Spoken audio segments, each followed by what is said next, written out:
Curiosamente, uno de los elementos más interesantes de la vida es la capacidad de resistencia.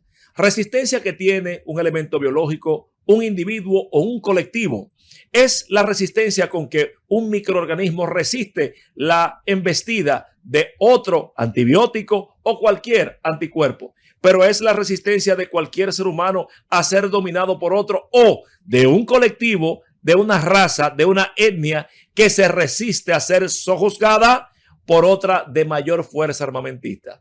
Es como los casos de los indígenas, que aún más allá del tiempo y pese a todas las vicisitudes han mantenido su existencia. Por eso me gusta mucho la frase de Dolores Cacuango, lideresa indígena, que establece: somos como la hierba de páramo, que la arrancan y vuelven a crecer, y de hierba de páramo sembraremos el mundo entero. Soy Khalil Michel desde la Z, cada vez más cerca. La Z101 presenta, en una producción de Bienvenido Rodríguez, cada vez más cerca, con Khalil Michel. Buenas noches, República Dominicana y el mundo. Bienvenidos a su espacio Khalil Michel desde la Z, cada vez más cerca. Una producción especial de Bienvenido Rodríguez León que busca la articulación de los dominicanos que estamos acá en suelo patrio y los dominicanos que están allá, nuestra comunidad del dominicano en el exterior, para juntos, mediante este ejercicio asertivo de comunicación, lograr la articulación de este hermoso proyecto de nación llamado República Dominicana. Recuerden que pueden seguirnos por nuestras redes sociales, @ZDigital para Facebook y X, @Z_digital para Instagram, y por supuesto nuestras redes sociales particulares, @Khalil Michel P con K al inicio y P al final, y @Khalil Michel en corto. También los contenidos de su espacio pueden obtenerlos en YouTube, en el playlist de Cada vez más cerca en Z Digital. Nuestro contenido del día: dominicana, presidenta del Foro Internacional de Ciudades Portuarias, arquitecta Dominique Abud, favorece el elemento portuario y dice que Manzanillo, ni Santo Domingo, ni San Pedro están preparados para resistir la embestida turística del crucerismo de puertos.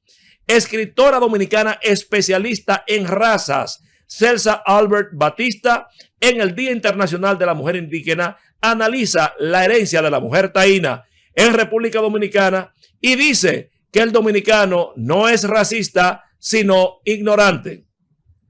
Y el aspirante a senador por la Fuerza del Pueblo en Santiago, doctor Demóstenes Martínez, dice: Leonel Fernández no gobernará para una, sino para todas las clases.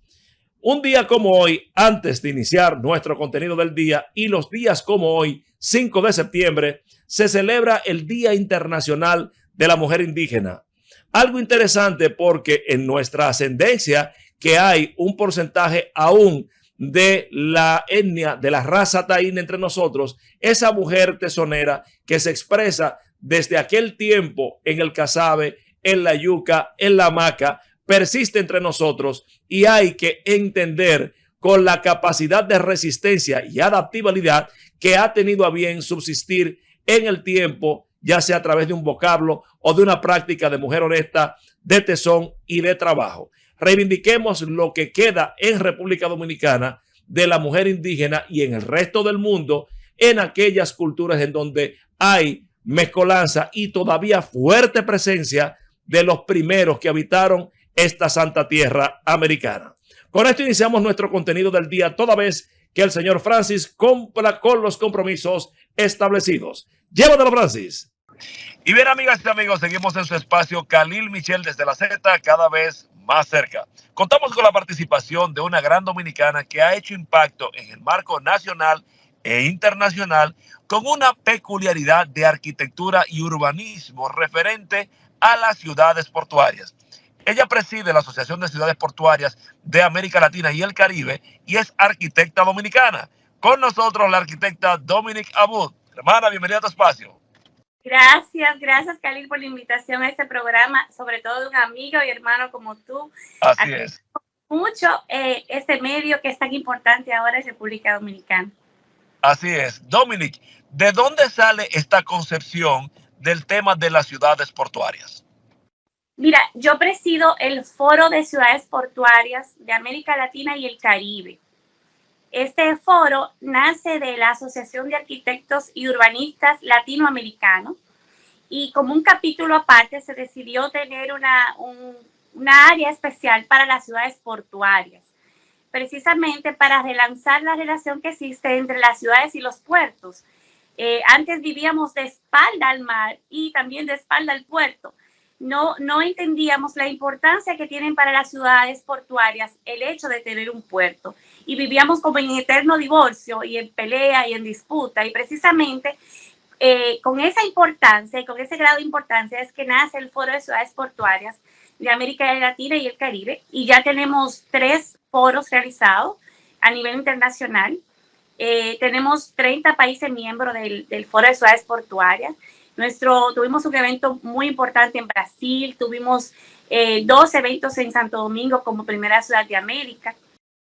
Y pues estamos trabajando en eso, en relanzar la relación que existe entre las ciudades portuarias, entre la ciudad y el puerto.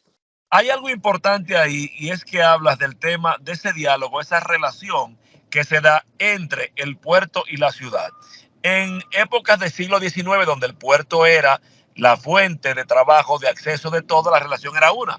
Pero hoy día es otra. ¿Cómo ve Dominica Wood, arquitecta, la relación en términos contemporáneos, por ejemplo, de la ciudad de Santo Domingo con el puerto de Santo Domingo? Bueno, el puerto de Santo Domingo, primer puerto de nuestro país, un puerto que construyó Trujillo con fondo propio inclusive, porque nosotros, a pesar de que ya desde sí éramos un hub logístico por la ubicación estratégica que teníamos, la ciudad no tenía cómo transportar carga de una manera más comercial, sino que tenía que la gente bajar esa carga hasta alta mar en barcazas pequeñas y de ahí subir a los barcos. Entonces, la relación que existe entre la ciudad y, por ejemplo, este puerto, el skyline de la ciudad va muy directamente relacionado con el tamaño de los barcos que reciben. Y es algo histórico, el hecho del puerto de Santo Domingo creció cuando no existían contenedores, no existía, se contemplaba que se iba a recibir carga contenerizada. Hoy en día es el principal puerto multipropósito todavía en uso desde ese tiempo que existe en República Dominicana. Y pues la ciudad de Santo Domingo, aunque se entienda que ese puerto debe pasarse a un uso más turístico, menos comercial quizás, creo que debe darle una oportunidad todavía al puerto de bajar un poco el nivel quizás de carga que tiene el puerto, pero seguirlo aprovechando porque el puerto de Santo Domingo es un puerto estratégico. Una cosa importante y es que has hablado de 30 países que ya forman parte del foro. ¿Cuáles experiencias pudieras compartir con nosotros que pudieran ser aplicadas de esos países hacia República Dominicana en sus diferentes ciudades porteñas? Mira, nosotros somos de los únicos países que todavía no tiene un plan de trabajo de la relación ciudad-puerto a futuro. Estamos trabajando para hacer el hub logístico, pero no se están preparando las ciudades para un impacto comercial de ese grado. Por ejemplo, decimos, vamos a tener un puerto importante en Cabo Rojo con el asunto de un nuevo aeropuerto, nuevas terminales de carga, de pasajeros, pero Pedernales Manzanillo está preparado para recibir 6,000 pasajeros en un crucero. Entonces, las ciudades están preparadas para eso. Precisamente a eso se refiere. Nosotros tratamos de tomar jurisprudencia de otros países. Chile, por ejemplo, que tiene años. Argentina tiene 25 años trabajando en la relación ciudad-puerto. México, en su grado, también ha estado trabajando esta relación ciudad-puerto. En busca con Veracruz, por ejemplo, que es un puerto como el que tú mencionabas del puerto de Santo Domingo, un puerto de los primeros puertos históricos. Son puertos que se está dando o están viviendo la importancia que tiene que la ciudad se prepare a que esos puertos que se supone lo más competitivo o que van a recibir cantidad de pasajeros o de carga, que la ciudad también se prepare para ese impacto, que lo vea de manera positiva. Yo te voy a poner el caso del mismo puerto de Santo Domingo que mencionaba con el efecto del tráfico pesado. Nosotros no hemos trabajado todavía cómo mediar o cómo se va a solucionar el tráfico pesado por esa ruta. Cómo sacarla de la zona histórica, ese tráfico pesado, quizá con un mecanismo de cabotaje, o sea, que la mercancía no se lleve por tierra, sino por agua, puede ser una solución. Pero nosotros como Foro de Ciudades Portuarias, eso es lo que tratamos, de buscar que se trabaje la ciudad con relación al puerto, que el impacto a la ciudad sea más positivo que negativo, que los desafíos que presenta ese nuevo desarrollo y esa nueva competitividad que deben tener la ciudad, también la ciudad lo trabajen en términos de, por ejemplo, hablamos ahora de la logística y de la importancia que tiene la logística para la ciudad, pero hay logística urbana también que debe trabajarse en la ciudad para que esto fluya en paralelo. Estamos conversando con la arquitecta Dominique Abud, quien es presidenta del Foro de Ciudades Portuarias de Latinoamérica y el Caribe. Dominique, quiero rescatar y subrayar esto que has dicho de que la ciudad se prepare. Cuando hablabas del tema logístico y, por ejemplo, transporte pesado, estamos hablando de un tema operativo de desplazamiento. Pero la ciudad, por ejemplo, que es centros comerciales, que es gastronomía, que es espacio público, ¿cómo tú entiendes que deben prepararse las puestos, en este caso, Santo Domingo, Puerto Plata, Cabo Rojo y Pedernales, para poder acoger este impacto de los puertos? Yo creo que esto debe ser un proyecto de mancomunidad. O sea, la ciudad, el Estado, todo el mundo debe trabajarlo juntos y en sintonía. Porque siempre esperamos que el Estado sea el que desarrolle propuestas. Pero las mismas alcaldías también deben empoderarse del tema y empezar a trabajar a la ciudad. Si tienen la hotelería indicada, cantidad de restaurantes, cantidad de dormitorios para recibir personas, si tiene la logística para mover y transportar esa carga por una carretera que no impacte directamente a la ciudad o que el tráfico no vaya directamente por la ciudad. Ese tema tiene que trabajarlo cada ciudad de manera mancomunada. O sea, debe trabajarlo la gobernanza, la alcaldía, o sea, todo el mundo debe verlo junto para que puedan buscar soluciones. Cada ciudad es diferente una de otra. No se puede quizás trazar esto como una receta perfecta para que lo mismo que se haga en Pedernales se pueda hacer en Manzanillo, ahora también con la propuesta del nuevo puerto de Manzanillo, que va a ser el mejor puerto del país al momento que se desarrolle, porque el puerto de Manzanillo es el puerto con el mayor calado natural que tiene nuestro país y tiene una cercanía con Estados Unidos fantástica. Entonces, esas zonas que todavía le faltan un crecimiento, le falta un desarrollo, creo que debe comenzarse a trabajar desde ahora para que el sentido de crecimiento también pueda verlo la ciudad. Algo importante, Dominique, y cerrando, es el tema de que has hablado de ciudades que ya están consolidadas como ciudades portuarias como Barahona, San Pedro de Macorís, Manzanillo, el mismo Santo Domingo en algún nivel.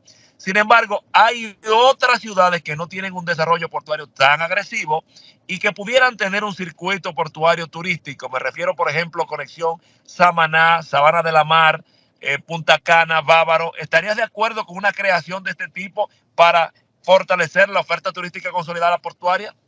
Khalil, una de las propuestas que nosotros hemos hecho, tenemos 3 años trabajando en el Foro de Ciudades, es precisamente que se realice también un turismo por el agua, que se pueda hacer un turismo de ciudad a ciudad, de que Samaná se pueda conectar con Puerto Plata y que de Punta Cana puedas ir a Barahona y puedas conocer como una isla, somos una gran península en sentido general por nuestro Haití que tenemos aquí en el sur, pero en realidad esta gran península debe ser aprovechada al máximo. Somos la península perfecta, en la ubicación perfecta, solo nos falta un poquito de visión. Finalmente, Dominique, ¿cómo llega una dominicana a ser la presidenta del foro donde hay más de 30 países envueltos? Cuéntanos de eso. Bueno, esa fue una idea de la Asociación de Arquitectos y Urbanistas Latinoamericanos, la cual presido. En este momento soy experta en aduanas y comercio internacional y tengo una especialidad en puertos que hice en Corea. Y la verdad que es uno de los temas que más me apasiona, el trabajo con los puertos, y estamos muy enfocados en trabajar este tema con las universidades en este momento. Y también entonces soy académica, precisamente por eso estoy presidiendo esta institución actualmente. Se suele decir cuando son en estos casos popularmente que en buenas manos está el pandero y no me cabe duda, hermana, de que en buenas manos está la conducción de este foro.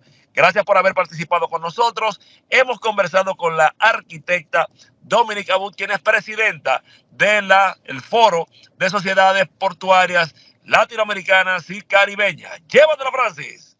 El ejercicio intelectual dominicano ha tenido a bien proyectar elementos importantes en varias disciplinas, sobre todo en el marco femenina como producción de lo que tiene que ver con la construcción de conocimientos. En esta oportunidad nos acompaña tal vez una de las escritoras más importantes en su género y área de nuestro país, porque todo lo referente al manejo, evolución y desarrollo racial e histórico de nuestro país ha sido abordado efectivamente por ella. Con nosotros la doctora Celsa Albert Batista. Doctora y profesora, bienvenida. Gracias. Gracias por estar con nosotros. Qué bueno. La he invitado, mi querida profesora, sobre todo por el tema de que hoy se conmemora el Día de la Mujer Indígena, y haciendo un poco de ascendencia, quisiéramos ver cómo República Dominicana ha ido evolucionando racialmente a partir de sus conocimientos con el tema de lo que fue inicialmente los taínos, hasta llegar a este mulataje, a este mestizaje que nos define como raza el día de hoy. Es una pregunta larga. Reflexiva. Pero vamos a ver sí. cómo la contestamos. Lo primero es saludar a todos los que estamos conectados, ¿no?, con esta temática tan interesante, por un lado. Por el otro, también como preámbulo de esta conversación, ¿no?, atinada, referirle que la Organización de las Naciones Unidas, y de manera fundamental en la mayoría de los casos a través de la UNESCO, pues tiene una serie de efemérides que tienen que ver, mundiales, que tienen que ver con todos los hechos de mayor trascendencia del ser humano en este planeta. O sea que por eso nosotros hoy vamos y estamos conversando acerca de la mujer indígena, ¿no? El día tenemos, así como tenemos el Día de la Mujer Indígena, tenemos a todas las mujeres. Así es. de diferentes aspectos, seres humanos, hombres, hechos connotados y de trascendencia. Es una oportunidad de que por lo menos haya una efeméride que se ocupe de eso. Con relación a ese componente étnico de la República Dominicana y del continente americano, es importante nosotros ver el papel de la mujer en sentido general y en sentido particular de la mujer indígena. Yo he tenido la experiencia y la oportunidad de convivir en países donde hay un componente de la mujer indígena. Con presencia. Sí, con presencia indígena. No la taína, pero sí de otros grupos que se corresponden con ese proceso histórico. Y puedo dar testimonio de esos grupos, y nosotros podemos, a través de lo que hemos revisado de la historia también, que el papel de la mujer indígena. El papel de la mujer indígena es el papel de la mujer. Punto. Sentido general. Sí, como componente de la sociedad. ¿Usted siente, profesora, que todavía tenemos algún nivel de vestigio de esa parte étnica entre los dominicanos, o se perdió todo? No se perdió todo, porque nunca se pierde todo, una palabra radical, no se pierde todo. Y nosotros eso lo podemos ver, por ejemplo, lo podemos ver en las costumbres, y lo podemos ver en la cultura. O sea que por eso es que no se puede perder. Por ejemplo, nosotros lo culinario. En lo culinario, en el arte culinario, nosotros, en nuestra, inclusive costumbre, no es solamente una cuestión esporádica, sino en la costumbre dominicana, nosotros podemos ver los elementos de origen indígena que permanecen en el quehacer dominicano. Yuca, casabe. Sí, yuca, casabe, porque si hay una producción, pues lo que puede variar por ingredientes, el sabor o eso, pero está presente. Y si tú quieres, pregúntale al casabe. Así es. Siempre hay la torta del casabe, inclusive haciéndose todavía como lo hacían ellos. Nosotros, entonces, de la mujer en particular, vamos a decir que es una mujer trabajadora, dedicada, y es un valor extraordinario. Te estoy hablando de la mujer indígena hoy día, ¿verdad? Trabajadora, dedicada a la familia, que contribuye, y muchas veces que contribuye a la conservación de lo que son los valores culturales tradicionales de sus culturas.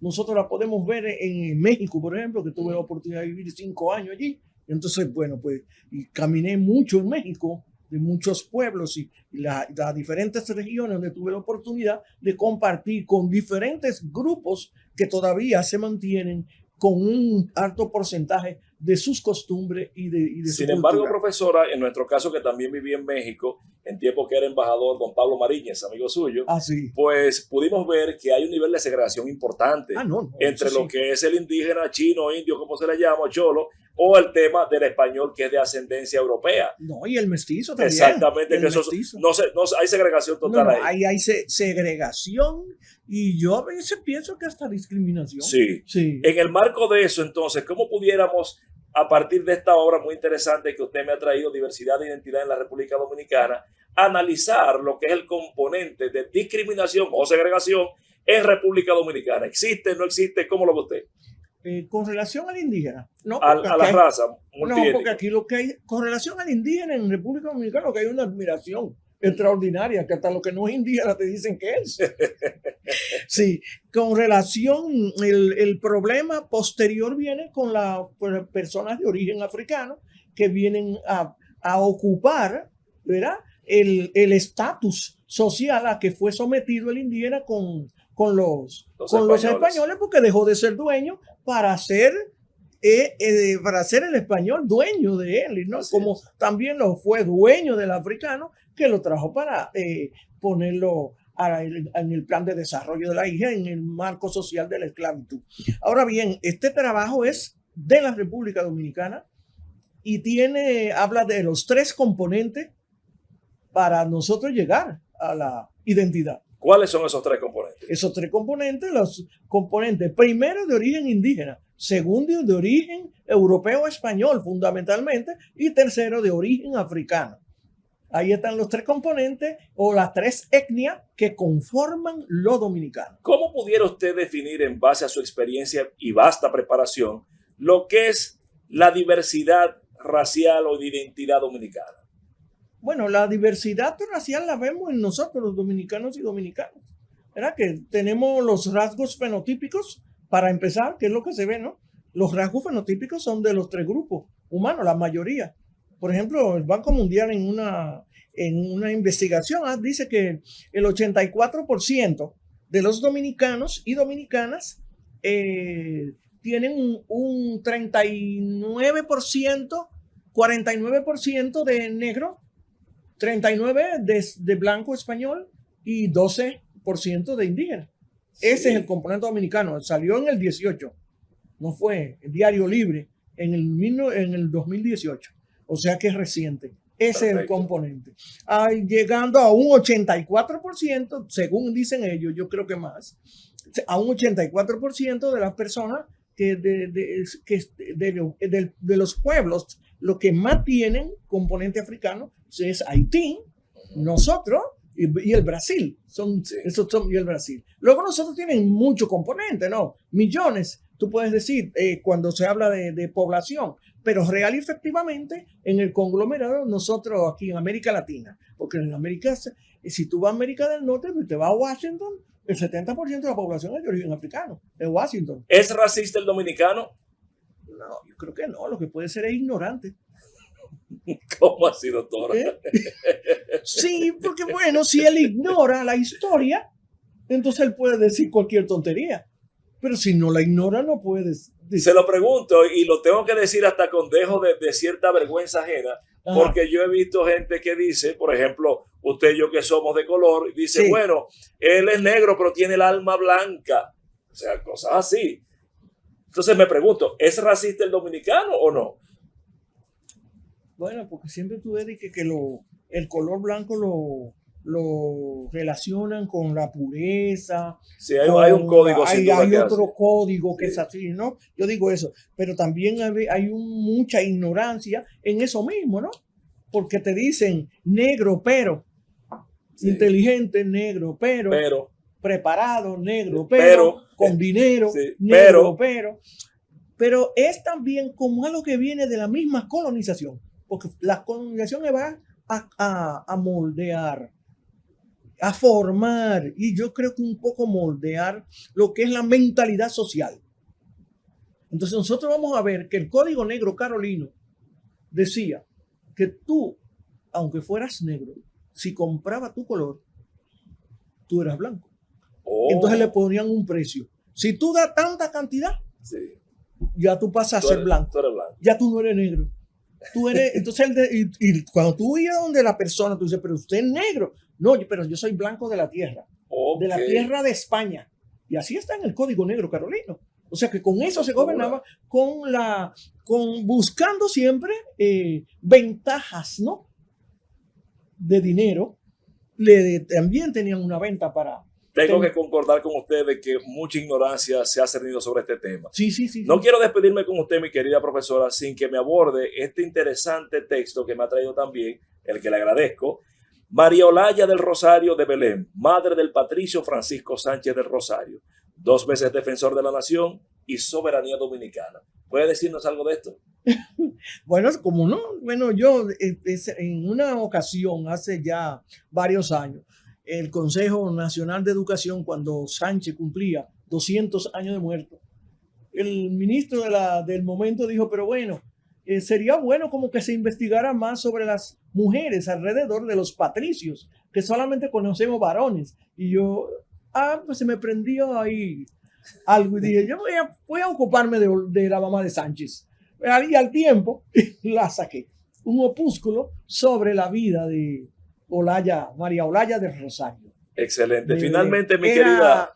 mulata, ella decía que era parda libre. Parda libre. Sí, en la iglesia está así. En la Qué catedral interesante. dice que ella era parda libre a la hora de que fue a bautizar a Sánchez. Excelente. Sí. Finalmente, mi querida profesora, hay algo que conversaba con un buen amigo, Michael Miguel Holguín, que era el hecho de que el dominicano, desde alguna perspectiva, se iba arrepintiendo de su cultura. Por solo decir algo, le daba vergüenza aplaudir cuando el avión aterrizaba, que es algo muy nuestro, y cosas por el estilo. Entonces yo quisiera que usted, con esa resiedumbre que le da la convicción de nuestra raza, nuestros orígenes, le dijera, les indicara, les exhortara a los que nos ven y escuchan por la Z101, por qué y cómo sentirse dignos de su raza como dominicanos. Yo por eso digo que la gente tiene que asumir su identidad. Y ahí en ese libro, en la página 101 y 102, yo le digo a la gente qué es ser dominicano y qué es ser dominicana. Porque no es haber nacido de este lado. En pocas palabras, ¿qué es ser dominicano y qué es ser dominicana? Bueno, si tú quieres te lo leo. Por favor. Porque pienso que es mejor. Estamos en la página 101 de nuestro material. Somos y como tal nos reconocemos, en tanto pertenecemos a una cultura, producto del desarrollo de un proceso histórico determinado, de un conglomerado social. La confluencia de disímiles aspectos, los conflictos y características de la evolución histórico-cultural nos lleva a identificarnos en el ser. Soy dominicano, dominicana. ¿Qué es ser dominicano y dominicana? Ser dominicano y dominicana es estar plenamente identificado con los elementos comunes y propios de su historia y su cultura. Integrarse y asumir sus logros y adversidades es demandar los principios y valores contenidos en la tradición y en la costumbre. Es conocer, reconocer a los héroes y heroínas, signos y símbolos de la patria, acogerlos e internalizarlos. No solo es haber nacido en la parte oriental de la isla de Santo Domingo, es asumir el pasado, dinamizándolo con los aportes del presente en la perspectiva del futuro. Asumir con dignidad lo que es y representa la República Dominicana ante el país, ante el Caribe, ante el continente y ante el mundo. Excelente, doctora. Gracias por esa lección de dominicanidad. Con esto despedimos a la profesora Celsa Albert Batista, que que nos ha dicho cómo ser efectivamente dominicano. Llévatelo, Francis.